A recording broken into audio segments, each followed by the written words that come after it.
বীর চত্তলা টিভি। জেলা ট্রাক ও cover van শ্রমিক ইউনিয়নের সাবেক সিনিয়র ভাইস প্রেসিডেন্ট, বর্তমানে সভাপতি পদপ্রার্থী গোলাপুল মালখা। আমি যদি নির্বাচিত হয়ে আসি তাহলে শ্রমিকদের জন্য কি করব আশ্বাস দিয়ে লাভ নাই। শ্রমিকদের সাথে বসে সংগঠনের কিছু কার্যক্রম আছে এগুলি নিয়ে, আর শাখা আমাদের উপকমিটি আছে, উপকমিটির নেতৃবৃন্দের সাথে বসি আলোচনা করি কি করব, এদের সাথে বসে একটা সিদ্ধান্ত নেব। সিদ্ধান্তের অনুকূলে আমি কাজ করে যাব।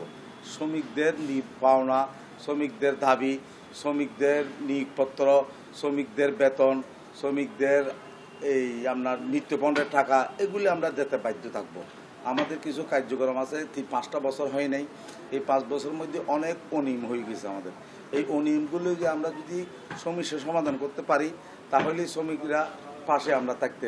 আচ্ছা, আপনি বলছিলেন সম্পূর্ণ কাজগুলি করতে গেলে আমাদের এখন বর্তমানে এই ত্রিবার্ষিক নির্বাচনে আমরা যারা একটা কমিটি আছে, 30 জন একটা কমিটি আসবে। এই কমিটির নেতৃবৃন্দ যদি আমাদের সাথে বসে যদি আমরা কমিটি মিটিং করি সিদ্ধান্ত করতে পারি, সিদ্ধান্ত করার পরে আমরা ডিসিশন নিব যে আমরা কি করব। অ্যাডভান্স তো আমরা কিছু বলিয়ে না, শ্রমিকদেরকে আশ্বাস দিয়ে না মৃত্যুর দিকে আমরা ঠেলে দিতে পারবো না। যে কোনো কাজ করবো শ্রমিকদেরকে নিয়ে, কমিটির নেতৃবৃন্দকে নিয়ে। মৃত্যুপণ্ডের টাকা জমি গেছে সংগঠনে, কোনো টাকা পাউন্ডে কোনো টাকা নেই। এই টাকাগুলি আমরা দিতে বাধ্য থাকবো, দিব। আমরা দেওয়ার পরে আমরা সংগঠনের কিছু শ্রমিকদের কিছু পাওনা আছে, এই পাওনাগুলো পরিশোধ করব। আমাদের 22টা 24টা উপকমিটি আছে, উপকমিটি সবগুলো এলোমেলো হয়ে গেছে। এগুলো নিয়ে এদেরকে একটা আমরা নতুন করে একটা উপকমিটি দেওয়ার সিদ্ধান্ত করবো। আমাদের যে পর্যন্ত আমরা ক্ষমতাতে ছিলাম, আমরা 3 বছর পর ইলেকশন দিছি। 2016 সাল পর থেকে 2019 সালে যখন নির্বাচন হয়, এই নির্বাচনও আমরা 3 বছর পর ইলেকশন দিছি। 2016 থেকে 2019 যেটা নির্বাচন হয়েছে এটা আমি ইলেকশন কমিশনার ছিলাম, এখানে আমি ইলেকশন করি নাই। 2019 থেকে 2024 সাল পর্যন্ত এরা ক্ষমতায় ছিল, কিন্তু শ্রমিকদের কোনো কাজ এরা করতে পারে নাই। শ্রমিকদেরকে নির্যাতন করছে, শ্রমিকদের থেকে টাকা তুলে আত্মসাৎ করছে, অনেক এরকম প্রমাণ এখানে আছে।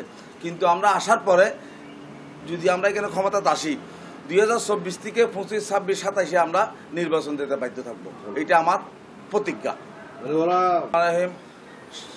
সকল নেতৃবৃন্দরা, সকল শ্রমিক ভাইদের কাছে আমার আবেদন, আমার আকুলিত আবেদন থাকতেছে যে আমি সবার কাছে, আমি একজন সিনিয়র ভাইস প্রেসিডেন্ট মরহুম হাজী মোহাম্মদ ইয়াকুব আলী ছোট ভাই, আমি আজকে এখানে 2024 সালের পর থেকে আমি এখন নতুন করে নির্বাচন করতেছি।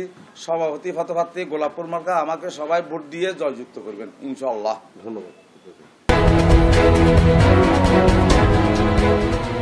বীর চত্তলা টিভি।